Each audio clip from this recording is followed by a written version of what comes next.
Salut, eu sunt Teddy și noi azi o să facem primul meu vlog. Deci să începem. Eu azi o să joc cu FIFA 2016, o să joc cu Barcelona. Deci să începem. Eu o să joace cu echipamentul acesta și eu cu acesta. Așa, deci să începem.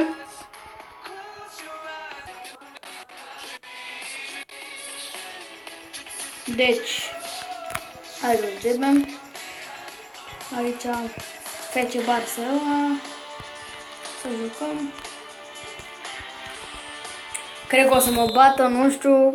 Nu cred că o să le fac față. Am mai jucat FIFA 2016 și m-au bătut mereu, dar cine știe.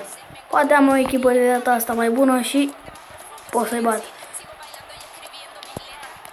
Și aici o pasă greșită, intră în atac Barcelona și acum în atac pentru Barcelona. Barcelona sunt în atac și lovitură pentru ei și sunt în atac aici.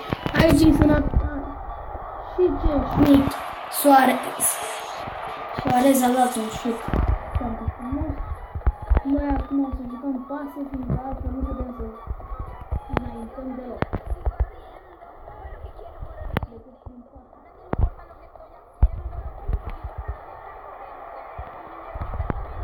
Și am intrat în careu. Aici noi suntem în atac și un șut. Și pe lângă poartă, deci ce șut! Niciodată n-am putut să le dau un așa șut. Deci niciodată n-am putut să intru în gareul lor, niciodată n-am putut să-i bat.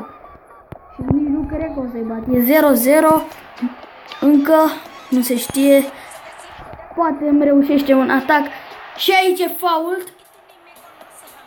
Ah, nu e fault, n-au dat fault. Trebuia să fie fault. N-au vrut să dea fault. Și ei sunt în atac acum. Și Messi pierde mingea, Messi. Și ce alunecare degeaba?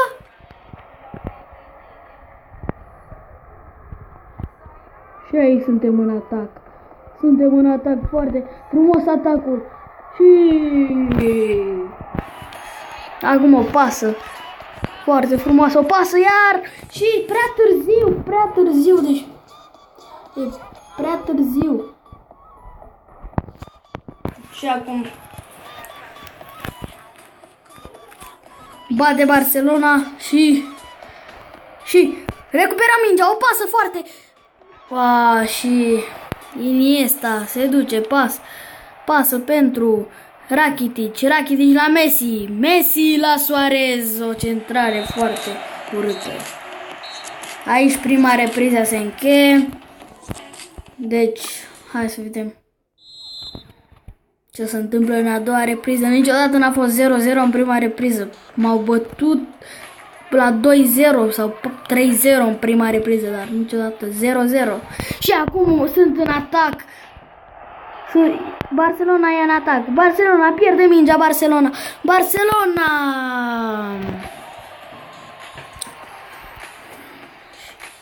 Și bate și noi aici un șut foarte frumos, dar respinge și o pasă pentru Rakitic, o apără cum ar veni. Și aici o pasă foarte frumoasă, aici iar o pasă și aici o pasă greșită. Se faultează unul cu altul. Și Suarez pierde mingea. O ia Messi se driblează, Messi a pierdut aici mingea. Și o pasă foarte frumoasă aici o pasă foarte frumoasă și mergem în atac cu o pasă foarte. A fost prea târziu pentru acea pasă. Și aici nu putem să recuperăm mingea și se duce Neymar, o pasă pentru Iniesta pentru Suarez, Iniesta pierde mingea, Iniesta. Și aici Neymar, ce pasă greșită, ce? Ce, Doamne! Ne-a dat gol Neymar, deci ce pasă greșită! Ce pase greșite dau! E așa că dau șut mai tare, mai așa și... Doamne! N-a fost fault aici! Și pierde mingea aici. Pasă pentru Neymar. Neymar se duce. Neymar! Pierde și Iniesta mingea și mergem în atac! Și Rakitic recuperează mingea aici. Pasă pentru Iniesta, pasă. Și noi aici o pasă foarte frumoasă și aici iar o pasă, iar și șut! Ce șut! Deci, Bravo e în poartă, din câte știți.